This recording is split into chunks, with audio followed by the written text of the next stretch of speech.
My love of old barns is obvious. Here is just another story sharing one of my many reasons why I love barnstorming Serenity. Included is a picture of my barn and home, which are both now long gone.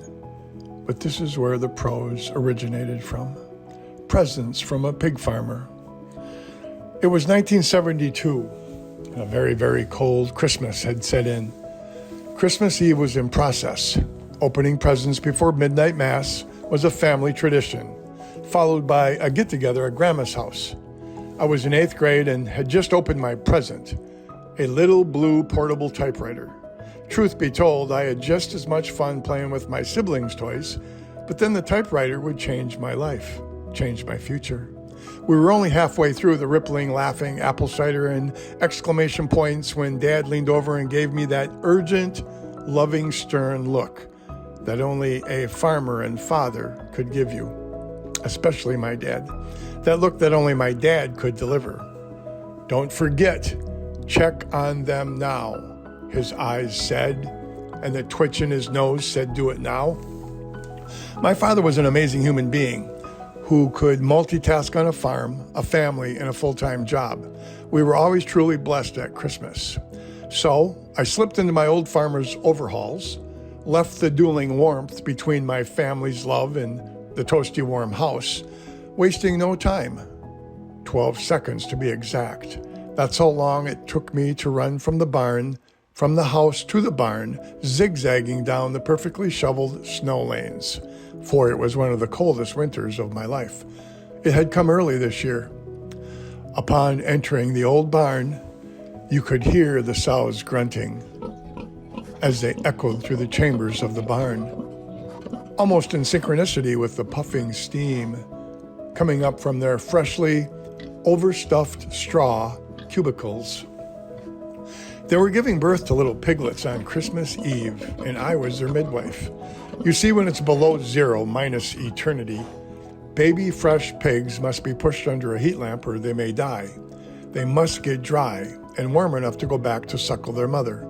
I had to adjust the heat lamps, to give them enough heat but not too close, or you would burn their little tails off. Not good. The grunts were intensifying as our little pigs were multiplying. I moved quickly between the 8 cubicles with perfect timing, whisking the babies under the corner makeshift heat lamp delivery area. I wondered, how in the hell did my father know that I had better get my little Christmas bus down here right now? Never underestimate the intuitive power of an old Wisconsin farmer. It's all happening now, right now. The pristine, glistening glow of the little grunters, high-pitched grunts, now joining their mother's baritone blows. It was remarkable. And that all added to the cold, whistling wind through the cracks and creaks. For the old barn, I swear, I heard the first Noel, followed by the Silent Night song. Oh dear, what a delight to absorb the miracle of birth happening all around on Christmas night. There really are no words in our vocabulary to explain the original smell of a newborn piglet, especially at midnight on Christmas, below zero temperature. It's definitely without parallel. Furthermore, it took me into that deep stateness of presence. Right there, right now. All life was precious and flows. All life preciously flows magically in this moment called the now. The smell and the sounds of life. Perfect presence. A present of presents on Christmas Eve, 1972, from my dad, the pig farmer. The best gift ever.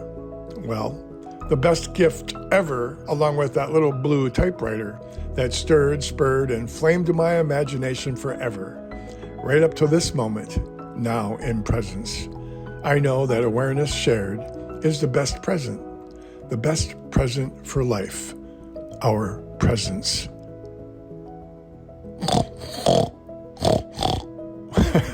I couldn't resist.